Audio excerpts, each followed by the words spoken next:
Oke, mulai ya. Assalamualaikum warahmatullahi wabarakatuh. Innal hamdalillah nahmaduhu wa nasta'inuhu wa nastaghfiruh wa na'udzu billahi min syururi anfusina wa min sayyiati a'malina may yahdihillahu fala mudhillalah wa may yudlil fala hadiyalah. Asyhadu an la ilaha illallah wahdahu la syarikalah wa asyhadu anna Muhammadan abduhu wa rasuluh la nabiyya ba'da. Qala Allah Ta'ala fil kitabihil karim, a'udzu billahi minasyaitonir rajim. Innamal mu'minuna alladzina amanu billahi wa rasulihi tsumma lam yartabu wa jahadu bi amwalihim wa anfusihim fi sabilillah. Ulaika humus shadiqun. Wa qala Rasulullah sallallahu alaihi wasallam, salasun man kunna fihi wajada halawatal iman an yakunallaha wa rasuluhu ahabba ilaihi mimma siwahuma wa an yuhibbal mar'a la yuhibbuhu illa lillah wa an yukraha an ya'uda fil kufri kama yakrahu an yukdhafa finnar. Alhamdulillah, adik-adik sekalian, pada pagi hari ini kita kembali berjumpa untuk belajar, kita mengenal tubuh kita sendiri, mengenal metabolisme yang terjadi dalam tubuh kita sendiri, ya. Mudah-mudahan dengan belajar ini kita semakin yakin dengan kebesaran Allah dan semakin menambah keimanan kita, semakin menambah keyakinan kita bahwa kita ini diciptakan oleh Allah Subhanahu wa taala hanya untuk beribadah kepada Allah. Sebagaimana Allah berkata dalam Al-Qur'an surat Adz-Dzariyat ayat 56, a'udzubillahi minasyaitonirrajim. Wa ma khalaqtul jinna wal insa illa liya'budun. Dan tidaklah aku, kata Allah, menciptakan jin dan manusia kecuali hanya untuk beribadah kepadaku. Dan kata ahli tafsir bahwa beribadah ini adalah mentauhidkan Allah. Hanya mengesahkan, hanya beribadah kepada Allah saja.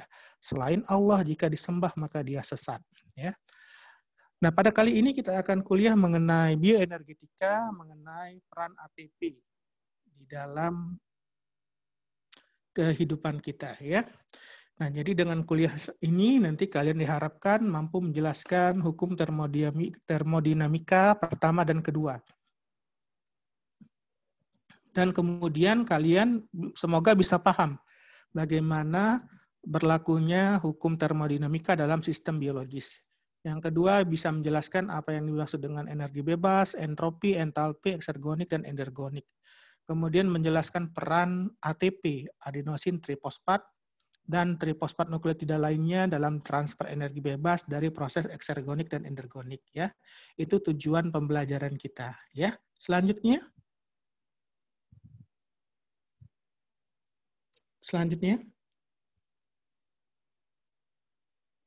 Next. Nah, jadi kita harus kenal dulu bioenergetik itu apa dan termodinamika biokimia itu apa, ya. Jadi bioenergetik atau termodinamika biokimia adalah studi tentang perubahan energi yang menyertai reaksi biokimia, ya. Jadi energi itu bisa diubah jadi bentuk yang lain, ya. Misalkan kita mendapatkan energi panas, kita bisa berubah menjadi energi kinetik. Ya, kita bisa bergerak karena ada panas dalam tubuh kita. Kemudian turbin, nah itu bisa bergerak karena ada energi potensial dari air, ya, yang dia bisa menggerakkan turbin air seperti itu. Nah, begitu juga dalam sistem biologis pada dasarnya ada yang namanya isotermik dan menggunakan energi kimia untuk menggerakkan proses kehidupan. Jadi ada panas, ada energi yang digunakan oleh sistem biologi kita agar kehidupan itu bisa berjalan. Jadi bagaimana mungkin otot itu bisa berkontraksi kalau tidak ada energi yang digunakan? Bagaimana mungkin kita bisa menggerakkan tangan kita, ya, kemudian usus kita bergerak melakukan pencernaan, kalau tidak ada energi itu tidak akan mungkin, ya. Nah, kemudian cara hewan dan cara tumbuhan menggunakan bahan bakar, mendapatkan bahan bakarnya itu berbeda, ya. Kalau tumbuhan dia sifatnya autotrof, jadi dia bisa mengikat karbon bebas dari udara, ya, kemudian dia jadikan bahan makanan dia, cadangan makanan dia, ya. Nah, sedangkan hewan dia harus mendapatkan bahan bakar dari makanannya. sehingga dia mendapatkan energi. Nanti energi ini bisa digunakan untuk metabolisme tubuhnya, ya. Nah, kemudian ini juga kita akan melihat bagaimana kematian karena kelaparan itu terjadi karena cadangan energi yang tersedia itu habis. Jadi misalkan manusia dalam keadaan kelaparan, ya, seorang manusia itu bisa bertahan tanpa makan ya kira-kira 1 minggu atau 2 minggu, ya. Setelah semua cadangan tubuhnya energinya habis, tanpa makan dia bisa meninggal. Kemudian bentuk-bentuk malnutrisi tertentu itu dikaitkan dengan ketidakseimbangan energi. Misalkan adanya terjadi marasmus, ya. Marasmus ini kekurangan energi protein. Terjadi pada daerah-daerah yang mengalami kemiskinan, misalkan gitu, ya. Kemudian paceklik panjang sehingga orang-orang di sana mengalami ketidakseimbangan energi, kekurangan energi protein. Nah, kemudian kita juga harus memahami bahwa hormon tiroid itu mengendalikan laju metabolisme. Jadi hormon tiroid ini dia mempunyai reseptor hampir di seluruh bagian tubuh kita, ya. Nah, hormon tiroid ini yang akan mengendalikan laju metabolisme. Kalau kekurangan hormon tiroid, tiroksin, ya, T3 dan T4, maka laju metabolisme tubuh akan menjadi lambat. Contohnya pada penyakit yang namanya hipotiroidism. Tapi apabila kelebihan hormon tiroid, ini juga akan menyebabkan gangguan, di mana metabolismenya menjadi lebih cepat, ya, dan lebih banyak membutuhkan energi. Contohnya pada penyakit hipertiroidism. Nah, kelebihan dan penyimpanan energi surplus itu, jadi kalau kita misalkan makan berlebih, ya, kita makan makanan yang kalorinya itu lebih banyak daripada yang kita butuhkan, maka kalori tersebut akan disimpan dalam bentuk jaringan adiposa, ya, seperti kita belajar kemarin, ya. Jadi dari glukosa, protein, lemak yang tidak digunakan, yang sudah melebihi kebutuhan energi kita untuk menjalankan aktivitas kita, nanti dia akan diubah menjadi asetil-CoA, kemudian akan disimpan menjadi dalam bentuk triasilgliserida, ya, di dalam jaringan adiposa. Nah, penyakit obesitas ini terjadi karena kelebihan energi yang sifatnya menahun. Jadi tidak sehari 2 hari dia kelebihan energinya. Kelebihan kalorinya tidak sehari 2 hari, tapi bertahun-tahun, ya. Biasanya penambahan berat badannya itu berkisar antara 1-2 kg per bulan gitu. Lama-lama kalau setahun berarti sudah 10 kilo lebih dia bertambah berat badannya, ya. Nah, ini obesitas ini umum di masyarakat barat, ya. Karena mereka aktivitasnya rendah, ya, jadi banyak sedentary, pola hidupnya sedikit aktivitas fisiknya. Dan yang paling tinggi ini di Kepulauan Samoa, Amerika, ya, di mana di sana 2 dari 3 orang itu mengalami obesitas. Jadi 66% obesitasnya pada Kepulauan Samoa, ya, tempat asal dari drog itu, ya, Samoa, ya. Nah, kemudian kelebihan ini juga dapat menyebabkan timbulnya berbagai macam penyakit kardiovaskular, diabetes mellitus tipe 2, ya, dan dapat menurunkan harapan hidup. Jadi obesitas ini merupakan sesuatu yang harus kita waspadai, ya, adik-adik sekalian. Terus, next. Selanjutnya, nah ini perubahan Gibbs dalam energi bebas atau delta G adalah bagian dari perubahan total energi dalam suatu sistem yang tersedia untuk melakukan pekerjaan, ya, yaitu energi yang bermanfaat yang dikenal juga dengan potensi kimiawi, ya. Jadi delta G, ya, ini namanya perubahan Gibbs, ya, dalam energi bebas. Jadi ini merupakan bagian dari perubahan total energi dalam suatu sistem yang tersedia untuk melakukan pekerjaan, ya. Jadi energi yang bermanfaat yang dikenal juga sebagai potensi kimiawi, delta G, ya. Ini yang perlu kita pahami. Delta G adalah energi yang bermanfaat yang juga dikenal sebagai potensi kimiawi. Selanjutnya.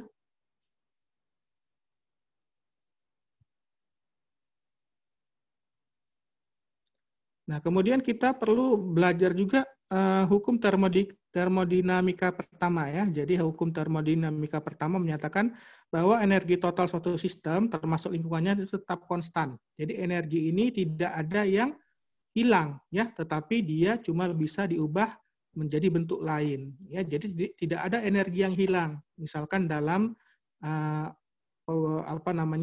glikolisis. Ya, dalam glikolisis kemarin kan ini dibutuhkan 2 ATP, ya, kemudian nanti akan dihasilkan 4 ATP. Nah, sedangkan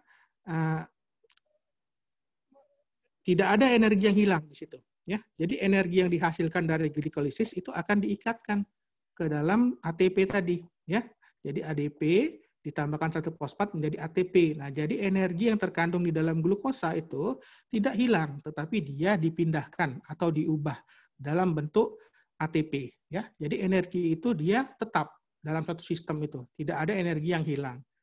Nah, tapi energi tersebut dapat ditransfer dari satu bagian sistem ke sistem yang lain, atau dapat diubah menjadi bentuk energi lain. Ya, jadi misalkan diubah menjadi panas atau diubah menjadi bahan, ya, misalkan proses anabolisme, pembentukan protein.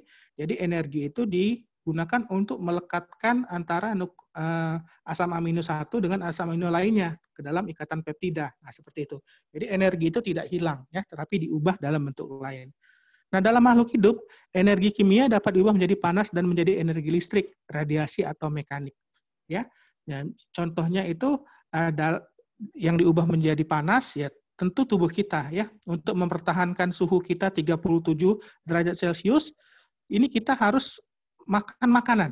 Makanan itu diubah menjadi panas. Karena kita ini makhluk yang berdarah panas, jadi kita tetap suhu kita, mau suhu di ruangan AC itu 16 derajat, 17 derajat, atau suhu di luar itu misalkan di padang pasir 40 derajat, suhu di dalam tubuh kita itu tetap dipertahankan, diatur regulasinya 36 sampai 37,5 derajat Celcius. Ya, 36,5 sampai 37,5 derajat Celcius. Nah, ini jelas membutuhkan energi untuk mempertahankan suhu tubuh kita. Ya, apalagi dalam kondisi yang dingin misalkan, ya, kadang tubuh kita sampai melakukan aktivitas menggigil. Nah, menggigil ini untuk meningkatkan suhu tubuh kita sehingga suhu tubuh kita ini tetap, ya. Jadi berbeda dengan makhluk yang mempunyai darah dingin, ya, seperti ular, ikan, itu berdarah dingin. Jadi kalau dia suhu lingkungan itu minus 0 misalkan, minus 1, ya suhu dalam ikan juga minus 1. Jadi ikan itu bisa membeku. Nah, pas dia mencair, dia hidup lagi. Bisa seperti itu. Ikan namanya. Ular juga bisa. Kodok juga bisa seperti itu. Karena dia berdarah dingin. Ya. Nah, dalam makhluk hidup, energi kimia dapat diubah menjadi panas, kemudian menjadi energi listrik. Ya, misalkan ini kontraksi otot jantung kita. Ya, di otot jantung kita itu ada energi listrik. Ya, ada impuls listrik yang dia menyebabkan otot jantung itu bergerak secara ritmis. Kemudian radiasi, ya, tubuh kita ini menghasilkan panas, nah, dan panas itu disebarkan ke lingkungan. Nah, contohnya misalkan bayi yang baru lahir itu didekatkan dengan ibunya, ditempelkan kulitnya ke ibunya sehingga dia merasa hangat. Ya, bayi yang baru lahir itu sangat rentan terhadap suhu dingin. Dia sangat tidak toleran terhadap hipotermia, ya, bisa meninggal bayinya kalau dia suhunya dingin. Nah, makanya salah satu adalah dengan cara didekat oleh ibunya, kulit bayi menempel dengan kulit ibu, sehingga panas dari ibu itu bisa diserap oleh bayi. Ya, kemudian jadi mekanik. Nah, kita bergerak, berjalan, berlari, ya, bernafas. Nah, ini membutuhkan energi kimia. Energi kimia didapatkan dari mana ya? Dari makanan. Yang mengandung kemarin sudah ada karbohidratnya, ada proteinnya, ada lemaknya, ya, dalam makanan itu. Ini yang merupakan energi kimia, kemudian dicerna oleh tubuh kita, ya, diserap, kemudian dijadikan ATP. Nah, ATP ini bisa jadi panas, energi listrik, radiasi, mekanik, dan lain-lain. Selanjutnya. Nah, kemudian hukum termodinamika kedua, ya, di mana pada hukum termodinamika kedua ini menyatakan total entropi suatu sistem harus meningkat jika proses terjadi secara spontan. Ya, nah, jadi kalau suatu reaksi itu harus terjadi secara spontan, ya, nah, ini total entropi itu harus meningkat. Misalkan kita ingin mencerna gula dengan cara dibakar. Ya, jadi kalau gula itu kan kalau didiamkan saja kan lama dia itu terurainya. Tapi kalau dibakar gula itu akan cepat dengan api. Ya, nah itu disebabkan adanya peningkatan total entropi pada suatu sistem. Nah, kemudian entropi adalah tingkat gangguan atau keacakan sistem menjadi maksimal saat mendekati keseimbangan. Ya, jadi dia itu untuk mengubah suatu bentuk suatu zat, ya, atau energi. Nah, itu membutuhkan entropi ini. Entropinya harus meningkat, ya. Nah, misalkan gula itu mau kita urai dengan cara dibakar, itu kita memerlukan suhu yang panas kan, api, ya. Nah, tetapi alhamdulillah dalam tubuh kita itu punya enzim namanya, ya. Nah, enzim ini dia mampu menurunkan energinya, ya, menurunkan energi maksimal ya, untuk mencapai keseimbangan. Jadi dia memotong. Jadi tidak perlu untuk mencerna glukosa itu suhu yang terlalu panas, cukup suhu tubuh kita saja. Ya, karena kita ada enzim. Nah, enzim ini sebagai biokatalis yang nanti dia akan mempercepat terjadinya reaksi dengan cara menurunkan total energi yang diperlukan untuk reaksi tersebut. Ya. Contohnya juga misalkan pada saat replikasi DNA. Ya. Pada saat replikasi DNA, pada mesin PCR kita butuh suhu 72 derajat kan untuk terjadinya replikasi DNA. Nah, pada manusia kita tidak perlu suhu 72 derajat, ya, kita cukup butuh suhu 37 derajat saja, ya, untuk terjadinya denaturasi DNA, ya, untuk memisahkan DNA untai ganda menjadi untai tunggal. Pada mesin PCR butuh 90 derajat Celcius pemanasan. Nah, tetapi dalam tubuh kita itu cukup dihandle saja dengan enzim yang namanya helikase. Enzim helikase ini dia akan membuka dua untai DNA itu, dua untai menjadi satu untai. Ya, jadi tidak perlu energi yang sangat besar karena dia sudah di-handle oleh enzim, ya. Enzim adalah biokatalis yang mempercepat terjadinya reaksi kimia. Terus nah, ini hukum termodinamika kedua masih juga ya, di bawah kondisi suhu dan tekanan konstan, hubungan antara perubahan energi bebas atau delta Gibbs tadi dari sistem bereaksi dengan perubahan entropi total S diekspresikan oleh persamaan sebagai berikut ya. Delta G ya, energi bebas, perubahan energi bebas itu sama dengan delta H ya dikurang T delta S ya. Nah, T ini merupakan suhu absolut, sedangkan delta H itu merupakan perubahan entalpi atau panasnya. Ya, jadi seperti ini rumusnya. Selanjutnya. Nah, dalam reaksi biokimia, karena delta H itu kira-kira sama dengan total perubahan energi internal dari suatu reaksi atau delta E, maka persamaan itu bisa ditulis delta G sama dengan delta E dikurang suhu absolut dikali delta S. Ya, karena dalam reaksi biokimia delta H tadi ini sama dengan delta E ya. Jadi delta H itu tadi merupakan perubahan entalpi panas, sedangkan delta E ini perubahan energi internal atau reaksi ya. Maka bisa ditulis delta G pada reaksi biokimia itu sama dengan delta E dikurang perkalian antara suhu absolut dengan delta S atau perubahan entropi ya. Nah, jika delta G-nya negatif, maka reaksi akan berlangsung secara spontan ya dengan hilangnya energi bebas yaitu reaksi eksorgonik ya. Jadi kalau delta G-nya ini negatif, nah ini bisa berlangsung langsung bebas dia bereaksi ya, secara spontan ya, berlangsung secara spontan dengan adanya hilangnya energi bebas eksergonik. Jadi dia menghasilkan panas. Nah, jika delta G-nya sangat besar, reaksi hampir selesai dan pada dasarnya tidak dapat dipulihkan lagi ya.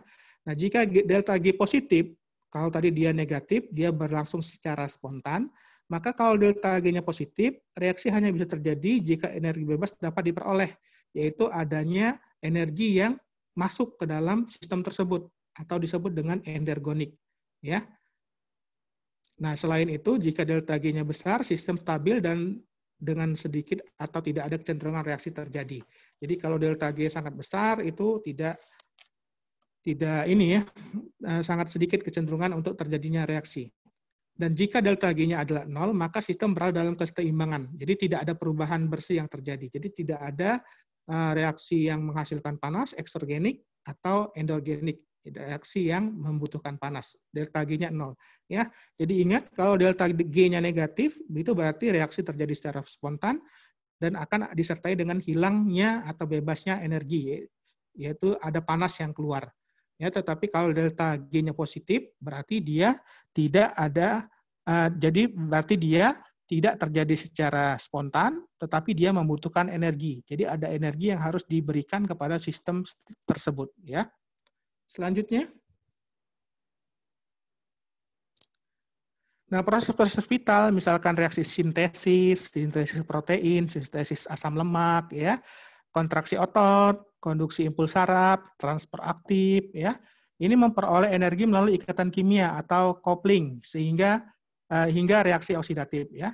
Jadi reaksi-reaksi seperti sintesis, kontraksi otot ini membutuhkan energi, membutuhkan ATP, ya. Dalam hal ini ATP. Jadi ada energi yang diberikan oleh ATP, ya, dengan cara memutuskan satu ikatan fosfatnya, ya. Maka dia akan menghasilkan energi untuk proses-proses sintesis, kontraksi, konduksi impuls saraf, dan transfer aktif. Ya. Nah, kemudian konversi metabolit A menjadi metabolit B itu terjadi dengan pelepasan energi bebas dan digabungkan dengan reaksi lain di mana energi bebas diperlukan untuk mengubah metabolit C menjadi metabolit D. Ya. Nah, jadi ini. Ya. Kemudian selanjutnya, nah, kemudian istilah eksergonik. Eksergonik tadi kalau delta G-nya itu negatif, ya, dan endergonik kalau delta G-nya positif, ya. Nah, istilah eksergonik ini digunakan, eksergonik dan endergonik digunakan untuk menunjukkan adanya proses disertai kehilangan atau perolehan energi bebas, ya. Jadi kalau eksergonik berarti dia ada energi yang dibebaskan. Kalau endergonik dia memerlukan energi malah, ya. Seperti itu. Nah, proses endergonik ini dapat eksis secara independen, tetapi harus menjadi komponen dalam sistem eksergonik, endergonik yang digabungkan di mana perubahan total secara keseluruhan adalah eksergonik. Ya. Nah, kemudian reaksi eksergonik tersebut disebut dengan katabolisme. Umumnya, reaksi eksergonik ini adalah reaksi yang memecah atau mengoksidasi molekul bahan bakar, seperti glikolisis, ya, beta oksidasi. Nah, ini reaksi-reaksi eksergonik. Nah, sedangkan reaksi sintesis seperti reaksi pembentukan protein, ya, reaksi translasi misalkan, ya, menggabungkan antara asam amino 1 dengan asam amino yang lain oleh ribosom, ya. Nah, ini adalah reaksi yang disebut dengan reaksi endergonik, ya, atau anabolisme.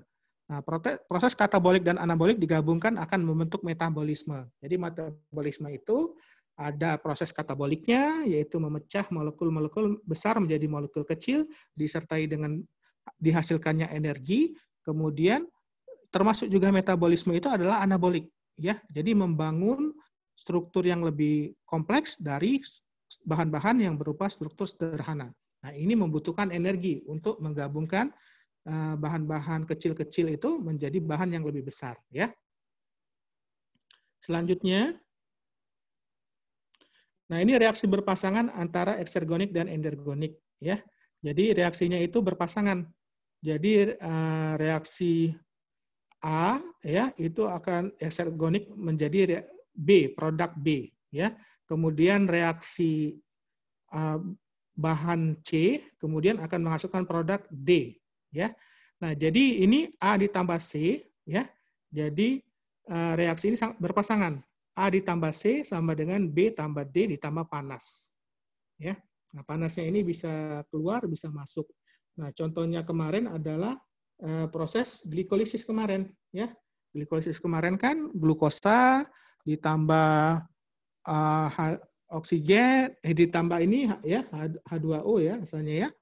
Nah, kemudian dia akan menjadi 2 molekul piruvat ditambah 2 ATP, ya, itu dalam bentuk panas 2 ATP-nya, ya. Kemarin ingat kembali reaksi glikolisis.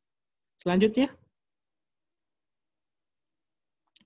Nah, ini adalah molekul ATP ya. Jadi ATP ini adalah nama dari singkatan dari adenosin trifosfat. Nah, itu kalian lihat di gambarnya di kiri atas ya. Nah, itu ada 3 molekul fosfat yang saling dihubungkan oleh ikatan fosfodiester ya namanya ya. Nah, ini kemudian dia akan mengikat pada atom C ya, atom C nomor 5 ya dari gula ribosa ya, sedangkan atom C nomor 1 itu akan mengikat basa nukleotidanya ya yang berupa adenosin ya.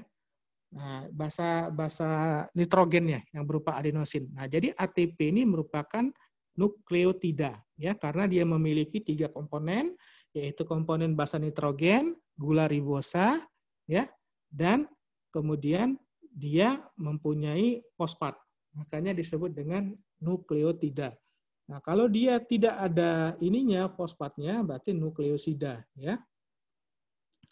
Nah, ATP ini adenosin trifosfat merupakan bentuk penyimpanan energi ya. Jadi ATP ini dibentuk dari ADP ditambahkan 1 fosfat.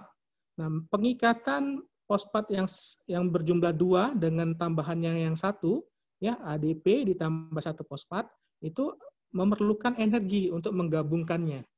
Ya, maka dia akan terbentuk ATP. Jadi ADP ya, ADP ditambah fosfat ditambah energi dia akan menjadi ATP.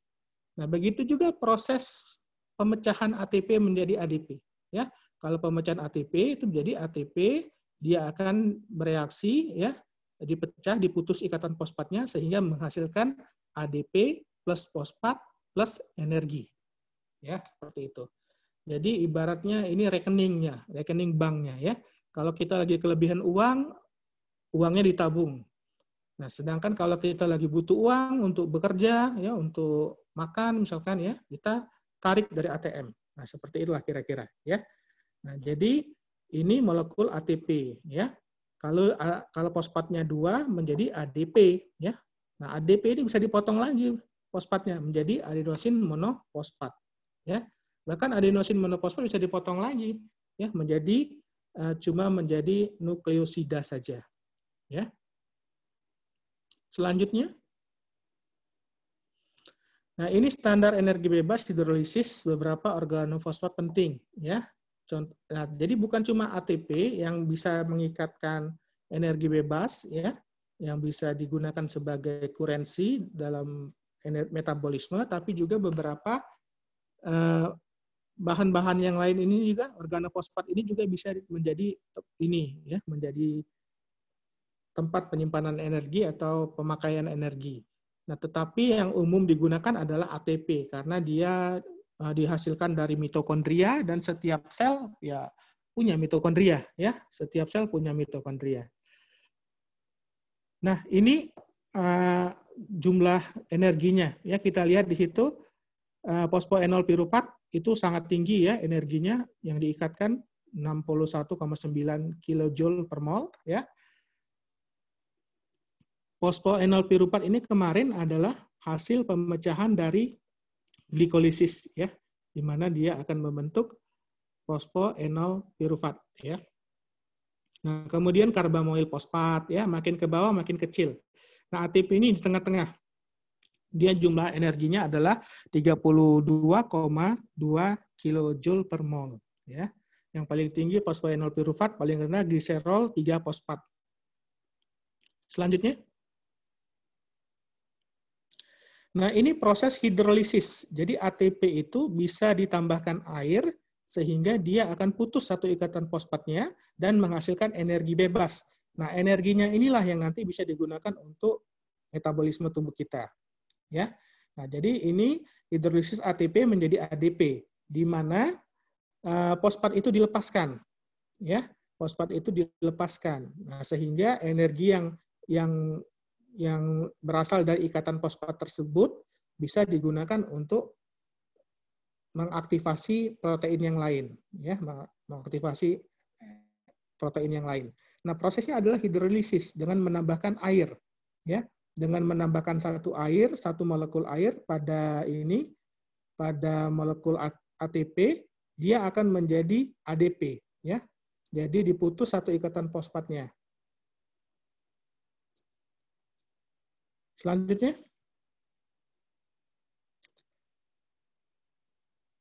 nah ini ya pengikatan fosfat tadi ya dari berbagai macam bahan-bahan organofosfat yang penting, ya. Nah, jadi ini fosfat itu bisa diikatkan kemana-mana, ya, bisa diikatkan ke ATP, bisa diikatkan ke glukosa 6 fosfat, ya, kemudian glukosa 1,6 bifosfat, gliserol 3 fosfat, ya. Nah ini masing-masing apabila dia ditambahkan fosfat, maka dia akan mempunyai energi yang tinggi, ya. Tadi macam-macam jumlahnya tadi. Kalau fosfoenol purufat itu 61,9 kJ per mol. Karbomoil fosfat 51,4 kJ per mol. Kalau ATP sendiri 32,2 kJ per mol, ya. Gliserol 3 fosfat paling kecil itu 9,2 kJ per mol, ya. Nah, ini jadi fosfat itu bisa diikatkan ke berbagai macam organofosfat namanya, ya. Nah, itu pemutusannya akan menghasilkan energi, pengikatan fosfatnya itu membutuhkan energi. Selanjutnya. Nah, ini proses transfer fosfat berenergi tinggi antara ATP dengan kreatinin dan ATP dengan gliserol, ya. Jadi enzim yang dia mentransfer fosfat dari gugus satu ke gugus yang lain namanya kinase, ya. Namanya kinase. Nah, kalau dia namanya itu tergantung dari substratnya apa yang dipindahkan itu, ya, yang tempat dia memindahkan. Kalau dia kreatinin ya namanya kreatinin kinase, ya. Kalau dia ini apa bahan tergantung bahannya, ya. Kalau fosfoenol purufat berarti fosfoenol purufat kinase. Nah, seperti itu. Jadi kinase ini adalah nama enzim yang memindahkan gugus fosfat, bisa bolak-balik dia memindahkan. Sedangkan di depannya itu nama substratnya, ya. Kemudian ada juga gliserol misalkan. Kalau substratnya gliserol, maka enzim yang memindahkan gugus fosfat ke gliserol itu menambahkan atau mengurangi namanya gliserol kinase, ya. Nah, jadi enzim inilah yang bisa memutus atau menyambungkan fosfat ke dalam suatu molekul, ya. Selanjutnya. Nah, ini siklus fosfat, ya. Jadi fosfat itu dari yang inorganik fosfatase, ya. Nah, dia itu bisa menjadi satu fosfat yang bebas, ya. Nah, fosfat yang bebas ini bisa diikatkan ke ini ke ADP sehingga dia menjadi ATP, ya. Nah, begitu juga fosfat bebas ini bisa diputus dari ATP, ya, sehingga ATP akan menjadi ADP, ya. Nah, kemudian untuk memindahkan fosfat ini dari satu senyawa ke senyawa lain itu nama enzimnya adalah kinase, ya. Nah, seperti adenilil kinase ini dia akan memindahkan fosfat, ya, dari bentuk ADP ke AMP atau sebaliknya, ya. Adenosin monofosfat itu ditambahkan satu fosfat dia akan menjadi adenosin difosfat. Nah, ini enzimnya yang memindahkan gugus fosfatnya ini namanya adenilil kinase, ya. Begitu juga hasil CoA, sintetase dan lain-lain, ya. Nah, ini dia bisa memindahkan gugus fosfat, ya, memotong ATP sehingga akan menjadi ADP dan gugus fosfat inorganik. Nah, fosfat inorganik ini nanti sewaktu-waktu apabila dibutuhkan untuk menyimpan energi, dia bisa diikat atau AMP, ya, seperti itu. Selanjutnya. Nah, jadi sistem biologis itu menggunakan energi kimia untuk menggerakkan proses kehidupan, ya. Jadi sistem biologis itu menggunakan energi kimia. Jadi energi kita ini dari bahan kimia, kita mendapatkan sumber tenaga kita dari makanan, ya. Kalau kita tidak makan, ya, kita tidak akan mendapatkan energi, kita bisa mati, ya. Jadi berbeda. Nah, itulah yang membedakan makhluk dengan Khalik, dengan pencipta, ya. Allah itu memberi makan. Dia tidak meminta makan, ya. Allah yang memberi makan. Jadi segala kekuatan, segala energi itu kepunyaan Allah. Jadi Allah itu dikatakan pencipta, dikatakan Tuhan karena dia tidak membutuhkan makan, ya. Dia tidak membutuhkan membersihkan tubuh, ya, karena Allah Maha Suci seperti itu, ya. Jadi Allah itu adalah pencipta, sedangkan kita makhluk ini punya kekurangan, ya. Kita makan, kita minum, perlu air. Kalau nggak ada air kita mati. Kalau tidak ada oksigen kita tidak bisa bernafas, mati juga, ya. Nah, Allah Maha Kaya, Maha Besar, tidak memerlukan apapun. Allah sempurna, ya. Nah, kemudian reaksi energonik eksergonik terjadi secara spontan. Jadi reaksi yang menghasilkan energi, yang menghasilkan panas itu terjadi secara spontan, ya, disertai dengan adanya energi bebas atau delta G-nya negatif, ya. Sedangkan reaksi endogonik yaitu reaksi yang menggabungkan molekul-molekul kecil monomer menjadi polimer, ini membutuhkan energi bebas, ya, atau energi positif, dan hanya terjadi jika diberikan energi ke dalam sistem tersebut, ya. Nah, kemudian reaksi eksergonik dan energonik ini saling berpasangan, ya. Nah, sedangkan ATP ini bertindak sebagai mata uang energi, ya, dari dalam sel. Jadi kalau selnya itu butuh energi, dia akan menghidrolisis ATP sehingga menjadi ADP, kemudian menjadi AMP. Nah, apabila selnya itu kelebihan energi, maka dia akan membentuk ATP, ya. Dari ADP digabungkan fosfat 1, ya, energinya itu digabungkan sehingga menjadi ATP, ya, seperti itu. Nah, mungkin kuliahnya agak membingungkan kalian nggak ini kira-kira? Kalau mau bertanya silakan.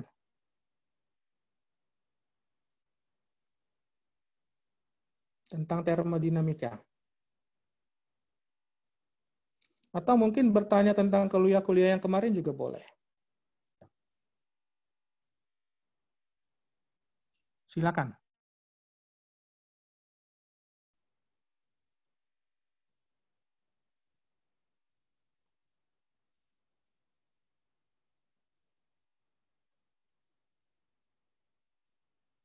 Halo? Silakan yang ada pertanyaan. Suara saya terdengar?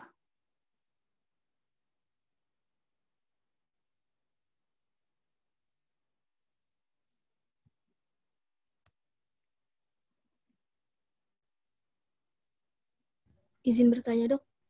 Ya, namanya siapa? Perkenalkan, nama saya Azmi Adhanur Hanifah. Izin bertanya, tapi mengenai yang kuliah sebelumnya yang tentang karbohidrat NADPH. Boleh. Jadi kan kemarin itu NADPH ini adalah sumber yang akan membentuk glutathione. Iya. Nah, kemudian kan sekarang ya, ini banyak sekali produk glutathione buatan seperti itu, Dok. Jadi apakah produk glutathione buatan tersebut memang bisa glutathione itu dibuat di luar tubuh, dan apakah ketika produk-produk tersebut masuk ke tubuh ada reaksi selektif dari tubuh itu sendiri? Terima kasih, Dok. Ya, namanya siapa tadi? Namanya Azmi Adhanur Hanifah. Ya, Azmi ya.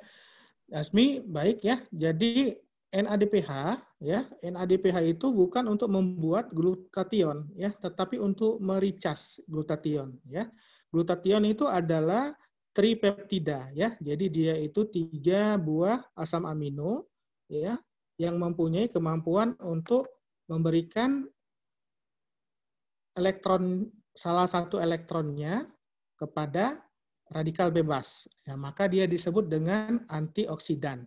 Nah, karena glutathione ini bisa dibuat oleh tubuh kita sendiri, ya, bisa tubuh kita sendiri itu membuat glutathione. Jadi ada gennya. Glutathione ini kan peptida. Peptida itu pasti ada gennya yang mengkode peptida tersebut. Ya, di dalam kromosom berapa entah, kita belum tahu ya, saya yang belum tahu ya, saya belum cari. Nah, ini bisa dibuat oleh tubuh kita sendiri melalui proses ekspresi genetik. Nah, glutathione ini ya, dia dalam bentuk GSH ya. GSH, glutathione ya. Glutathione itu glutamil, sistein sama histidin kalau nggak salah. Itu singkatan dari asam aminonya ya. Nah, Apabila glutation ini sudah mendonorkan satu elektronnya kepada radikal bebas, maka dia akan menjadi berkurang satu elektronnya, menjadi GSSG. Ya, tadinya GSH, namanya glutation itu yang mempunyai kemampuan untuk antioksidan. Nah, setelah dipakai, dia akan menjadi GSSG. Ya, glutation yang sudah terpakai. Nah, kemudian fungsi NADPH yang dihasilkan dari proses jalur pentosa fosfat ini adalah mendonorkan satu elektronnya. Ya, jadi NADPH ini akan mendonorkan satu elektronnya ke GSSG tadi, glutation yang sudah terpakai, sehingga dia akan menjadi GSH lagi.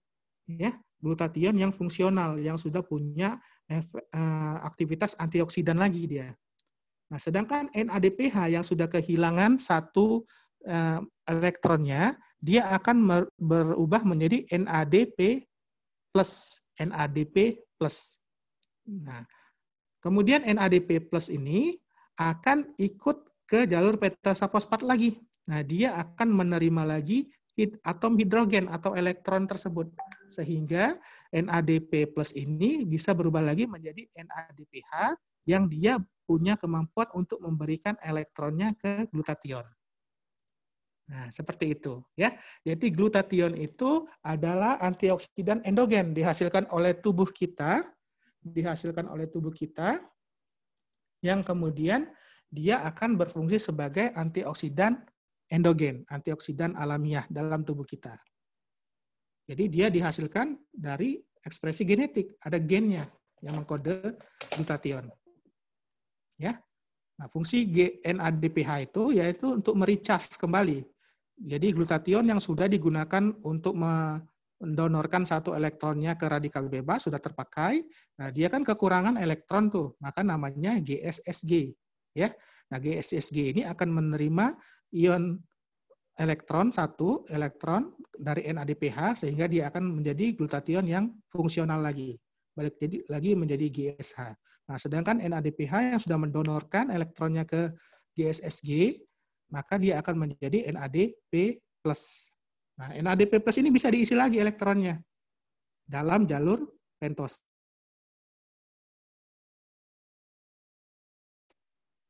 Ngerti nggak? Bisa dilihat di halaman 19 di jalur pentosa fosfat. Namun mengenai, jadi kan banyak sekali dok sekarang ini yang produk glutation buatannya di luar tubuh. Nah, apakah itu jenisnya akan sama yang ada di dalam tubuh? Apakah nanti dalam tubuh itu bisa menerima glutation yang berasal dari luar tersebut? Terima kasih. Ya, kalau secara teori,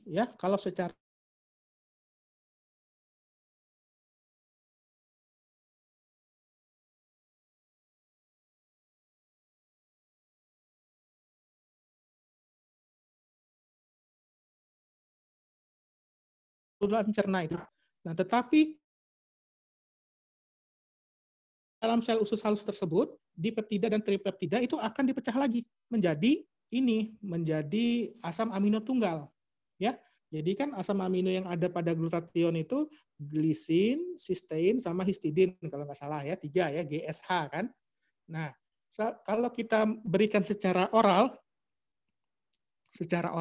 ya, kita makan, berarti dia akan dipecah-pecah menjadi asam amino. Ya, tapi asam amino G, S dan H-nya itu bisa berlimpah, banyak. Jadi kemungkinan untuk pembentukan glutation bisa jadi banyak. Ya, bisa jadi kalau dia dimakan secara oral. Tetapi dia harus melewati ekspresi genetik dulu. Jadi ditranslasi, kemudian ditranskripsi, kemudian baru ditranslasikan menjadi glutation. Ya, lain hal kalau disuntikkan. Kalau disuntikkan dia langsung ke dalam pembuluh darah. Jadi dalam bentuk glutation yang langsung GSH, ya. Nah, tetapi ini rentan terhadap terjadinya alergi karena takutnya nanti dia dianggap protein asing oleh tubuh. Nah, makanya yang disuntikkan itu harus glutation manusia, ya, melalui rekayasa genetik. Kayak kemarin kan sudah kita kuliahnya kan ya.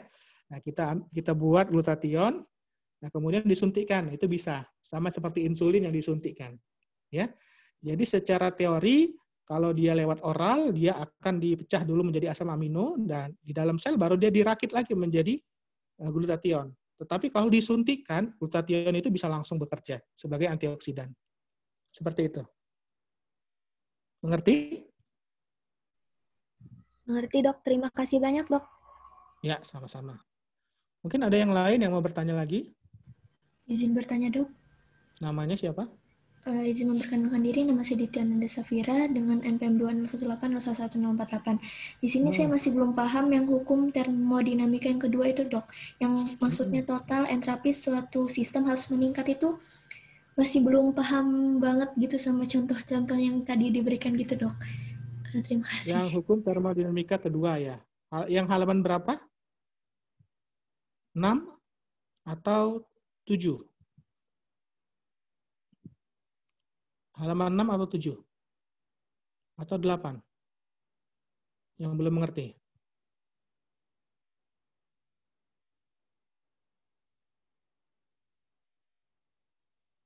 Yang halaman berapa? Yang ini, Dok. Yang ini. Yang menyatakan bahwa total entropi suatu sistem harus meningkat itu, Dok. Oh, hukum termodinamika kedua menyatakan bahwa total entropi sistem harus meningkat jika suatu proses terjadi secara spontan, gitu ya. Iya. Seperti itu. Nah, iya, ya. Jadi reaksi yang terjadi secara spontan, dia total entropinya, ya, total entropinya itu harus meningkat dulu, ya, baru dia bisa terjadi secara spontan. Nah, jadi kalau dia tidak meningkat, ya tidak akan terjadi ininya reaksi tersebut, ya. Jadi yang terjadi secara spontan tadi adalah reaksi eksergonik, ya, yang membebaskan panas, ya. Nah, jadi dia harus ada peningkatan dulu total entropinya, ya. Nah, cara meningkatkan total entropi tersebut bisa dengan meningkatkan suhu, ya. Misalkan kita mau mencerna protein, ya, protein daging yang kita masak. Untuk melembutkan daging kan itu harus dimasak dulu, ya. Kita tambahkan panas. Kita tambahkan panas di dalam dagingnya, kemudian dagingnya akan melunak, ya. Nah, di dalam sistem pencernaan kita, ya, kita cuma memerlukan enzim saja. Jadi tidak perlu panas yang sangat tinggi, karena enzim ini bisa bersifat sebagai biokatalis. Jadi dia memotong energi aktivasi suatu reaksi, ya. Jadi misalkan pada suhu normal, pada lingkungan normal, daging itu akan menjadi lembut, ya. Atau DNA saja deh yang mudah. DNA itu akan terurai menjadi dua ini seperti PCR tadi, ya, menjadi dua untai itu dengan suhu 90 derajat Celcius. Nah, tetapi di tubuh kita, ya, tidak diperlukan suhu setinggi itu. Ya, tidak diperlukan peningkatan total entropi yang setinggi itu karena kita punya enzim. Nah, enzim ini dia memotong energi aktivasi sehingga dengan suhu yang tidak terlalu tinggi, ya, reaksi tersebut sudah dapat terjadi. Seperti itu. Ya. Jadi gini ya, Dok. Hukum maksudnya harus hukum termodinamika kedua itu harus ada peningkatan total entropi dengan meningkatkan suhu. Tapi dalam tubuh kita itu nggak perlu karena kita punya enzim.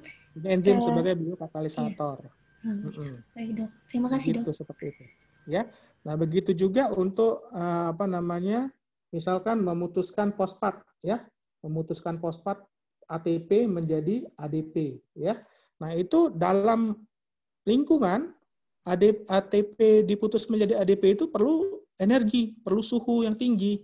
Nah, tetapi dalam tubuh kita tadi cukup ada enzim saja, ya, enzim yang memecah ATP menjadi ADP secara hidrolisis dengan bantuan air. Nah, seperti itu. Jadi untuk reaksi itu terjadi secara spontan, dia harus ada peningkatan total entropi, ya. Jadi ada energi yang tiba-tiba harus energi yang bisa menggerakkannya, ya. Dan untuk menggerakkan reaksi tersebut, ya, dia butuh energi, ya, butuh energi. Sama juga pemutusan ATP kan enzim yang memutuskan itu juga butuh energi juga sebenarnya dia. Sama, dia juga butuh energi. Ya, ada lagi pertanyaan? Mohon maaf dokter, Ya, Izin silakan. bertanya. Sebelumnya izin memperkenalkan diri, nama saya Fauzan. Jadi, Fauzan, ya. begini dokter, di catatan saya mencatat bahwa ATP adalah pembawa energi utama. Jadi ketika ATP dihidrolisis dan berubah jadi ATP itu kan energi dilepaskan ya dok. Ya, Terus dilepaskan. penghapusan satu gugus fosfat itu melepaskan energi gitu. Yang ingin saya tanyakan dok, mengapa saat pelepasan fosfat ini mengeluarkan energi gitu dok? Apakah hanya terjadi di senyawa ATP saja atau ada lagi dok? Ya, ya. Jadi ikatan antara ini kan kita kembali lagi antara pelajaran kimia dulu ya. Ada namanya ikatan kovalen, ada ikatan hidrogen ya. Nah, kalau ikatan kovalen itu kan dia pemakaian bersama elektron terluar dari suatu unsur ya. Nah, kemudian kalau ikatan hidrogen itu kan ikatan yang terjadi karena interaksi atom-atom hidrogen ya. Nah, ikatan kovalen ini lebih kuat daripada ikatan hidrogen karena terjadi pemakaian atom bersama. Nah, waktu kita memutuskan ikatan antara fosfat yang satu dengan fosfat yang lain ini namanya ikatan fosfodiester ya, ikatan kovalen. Nah, untuk mengikatkan fosfat itu kan butuh energi kita untuk memaksakan pemakaian elektron bersama terluar itu ya menjadi bentuk ikatan kovalen. Nah, untuk memutuskannya ya nanti waktu dia putus itu diperlukan energi dan waktu dia keluar dari orbitnya ya, jadi fosfat yang satu hubungan ikatannya terputus, maka itu akan ada terjadi energi yang keluar dari sistem tersebut. Nah, itu dalam bentuk panas ya atau dalam bentuk apa? Nah, energi tersebut dapat diubah ya menjadi sinyal listrik, menjadi gerak atau untuk membuat mensintesis ya atau untuk dia menggerakkan suatu struktur atau menggerakkan suatu organel seperti itu. Jadi dari pemakaian bersama elektron terluar itu. Ya, kalau dua unsur itu digabungkan menjadi satu, dia membutuhkan energi untuk digabungkan itu. Dan apabila diputus, maka energi itu akan lepas, akan dikeluarkan energinya dari sistem tersebut. Seperti itu. Jadi prinsipnya sih dari ikatan-ikatan kimianya itu. Ya. Dan tidak hanya fosfat sih sebenarnya ya yang mempunyai ini, setiap ikatan kimia yang diputuskan itu ya dia akan mengeluarkan energi ya. Nah, dibutuhkan energi untuk memutuskan dan nanti akan ada energi yang keluar. Nah, setiap senyawa ya untuk memutuskan ikatan kovalen, ikatan hidrogen ya atau ikatan yang lainnya, nah, itu membutuhkan energi dan akan menghasilkan energi kalau ikatan tersebut diputuskan. Tapi di dalam tubuh kita fosfat ini yang lebih potensial untuk digunakan karena dia terdapat banyak di tubuh kita ya. Nah, selain fosfat ada juga organofosfat lainnya ya, misalkan fosfoenol pirufat, karbamyl fosfat. Nah, semuanya ini memerlukan fosfat ya untuk mengikatkan energi atau membebaskan energinya. Jadi bentuk-bentuk yang lain biasanya tubuh kita ini menggunakan fosfat. Ya. Nah, fosfat ini juga sifatnya berlawanan dengan membran sel. Ya, jadi fosfat itu merupakan ion yang dia tidak akan keluar dari sel karena dia berlawanan sifat ya. Yang selnya itu nonpolar ya, fosfat ini bersifat polar sehingga fosfat ini akan selalu berada di dalam sel.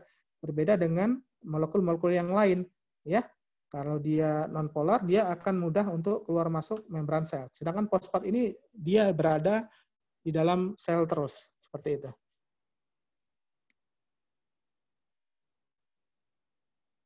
Bagaimana? Baik dok, terima kasih banyak dok. Ya. Ada lagi yang mau bertanya mungkin? Izin bertanya dokter. Namanya siapa? Perkenalkan, nama saya Zenit Puspitawati. Izin bertanya, tadi dokter di slide 11 itu ada reaksi berpasangan eksergonik dan endergonik. Yang A tambah B, A tambah C jadi B tambah D. Nah, itu Tapi dari literatur yang saya baca di biologi hardcore, itu ada metode lain di mana sintesis senyawa dengan potensial energi tinggi pada reaksi ensergonik digabung dengan senyawa baru reaksi energonik. Yang ingin saya tanyakan dalam metabolisme tubuh kita itu maksudnya senyawa energi tinggi dan senyawa baru itu seperti apa, dokter? Senyawa baru. Ya. Ya, dok. Seperti itu. Ya, senyawa baru itu misalkan kemarin ya, kita belajar cara pembentukan kolesterol ya. Nah, kolesterol itu kan dibentuk dari asetil-CoA ya.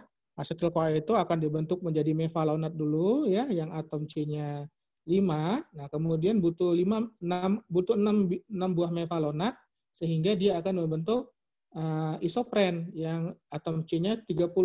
Kemudian diputus lagi 3 atom karbonnya sehingga dihasilkan kolesterol yang mempunyai atom C27. Nah, proses penggabungan atom C itu membutuhkan energi. Ya, penggabungan asetil-CoA menjadi mevalonat ya, yang dia 2 atom C menjadi 6 atom C, kemudian dikurang jadi 1 lagi atom C-nya. Nah, itu membutuhkan energi.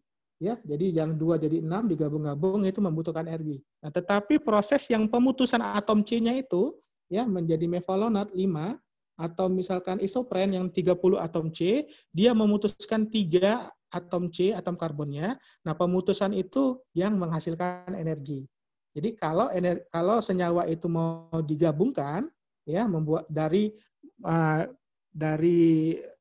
monomer ya, monomer itu misalkan tadi ya mevalonat menjadi polimer yang lebih panjang. Nah, dia itu membutuhkan energi. Nah, tetapi kalau proses glikolisis misalkan ya, pemutusan kan glikolisis itu kan reaksinya glukosa itu akan diputus menjadi 2 molekul pirufat ditambah 2 ATP. Nah, pemutusan karbonnya itu akan menghasilkan 2 ATP tadi, menghasilkan energi. Jadi dari molekul yang besar, apabila dipecah menjadi molekul yang kecil, pemutusan ikatan-ikatan antar molekul itu, ya, itu akan menghasilkan energi. Nah, sebaliknya, dari molekul kecil yang akan disusun menjadi molekul besar, penggabungan molekul-molekul kecil menjadi satu ikatan tersebut, itu membutuhkan energi. Ya, seperti itu maksudnya. Jadi reaksinya itu dalam reaksi glikolisis ada yang reaksi eksergonik dan energoniknya. Energoniknya waktu glikolisis kan kita butuh 2 ATP untuk tahap persiapan. Ya, jadi kita mengaktifasi glukosanya dulu. Glukosa menjadi glukosa 1,6 fosfat. Kemudian diubah menjadi fruktosa 6 fosfat. Nah, kemudian ditambahkan fosfat lagi. Jadi fruktosa 1,6 bis fosfat. Ya. Nah, itu kan membutuhkan ATP. Membutuhkan energi. Nah, selanjutnya waktu dia dipecah, ya, dipecah menjadi pirufat, nah itu akan menghasilkan 4 ATP. Nah, total energi yang dihasilkan itu ada 2 ATP. Tapi ada energi yang dibutuhkan. Ya. Nah, begitu. Jadi ada energi yang dibutuhkan untuk memulai reaksi, ada energi yang dihasilkan untuk memulai reaksi. Ya, ada energi yang dihasilkan untuk setelah reaksi. Itu pada reaksi eksergonik. Nah, pada reaksi energonik, dia butuh juga energi untuk memulai reaksi. Nah, tetapi dibutuhkan energi lagi tambahan untuk menghasilkan produknya. Ya, jadi totalnya itu kalau eksergonik dia menghasilkan energi dari reaksinya tersebut totalnya. Nah, tetapi dia untuk yang energonik dia membutuhkan energi untuk total reaksinya. Nah, tetapi di dalam itu dia juga ada reaksi bolak-balik ya, ada reaksi penyeimbangnya. Jadi ada yang namanya eksergonik dan energonik. Tapi yang dihitung adalah total hasilnya. Begitu. Kalau eksergonik dia menghasilkan panas, contohnya katabolisme. Nah, kalau energonik dia dia memerlukan panas atau memerlukan tenaga, contohnya anabolisme. Seperti itu. Anabolisme itu membentuk struktur yang kompleks dari struktur yang sederhana. Katabolisme memecah struktur yang kompleks menjadi struktur yang lebih sederhana. Tuh. Untuk ringkasnya seperti itu. Bagaimana Zenit? Terima kasih, saya mengerti. Baik, terima kasih. Masih ada waktu, silakan yang mau bertanya. Kuliah ini atau kuliah sebelumnya juga boleh. Nah, ini ATP ini ya dihasilkan dari itu tadi ya, dari rantai transfer elektron yang ada di dalam mitokondria ya, di dalam mitokondria. Nah, kan di dalam mitokondria itu terjadi siklus asam sitrat ya. Nah, siklus asam sitrat ini akan menghasilkan NADH dan FADH2. Nah, ini merupakan molekul-molekul yang membawa elektron. Nah, nanti elektronnya ini akan dipindah-pindahkan ke rantai pernapasan transfer elektron yang berada di permukaan dari membran dalam mitokondria. Nah, ada 4 kompleks di sini enzimnya, ya. Nah, dari masing-masing tersebut, ya, itu akan reaksi tersebut, pemindahan elektron tersebut, dia akan memindahkan ion hidrogen, ya, ion hidrogen dari matriks mitokondria ke membran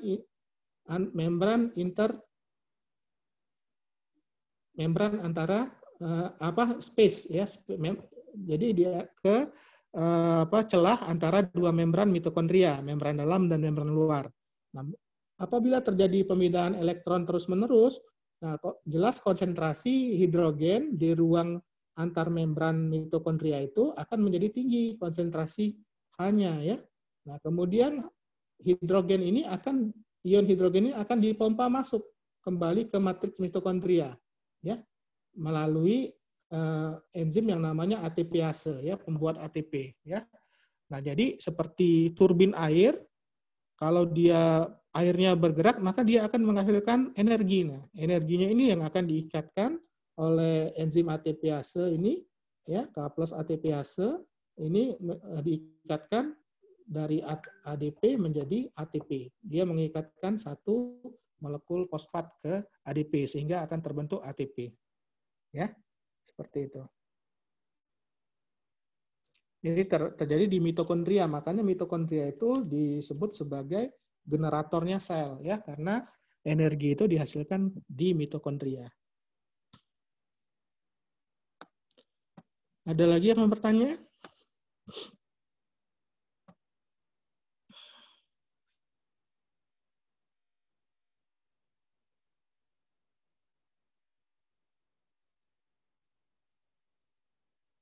Tidak ada, sudah cukup ya. Kalau tidak sudah cukup, kita cukupkan dulu kuliahnya sampai di sini. Kita tutup dengan doa. Subhanakallahumma wa bihamdika asyhadu an la ilaha illa anta astaghfiruka wa atubu ilaik. Wassalamualaikum warahmatullahi wabarakatuh. Waalaikumsalam warahmatullahi wabarakatuh.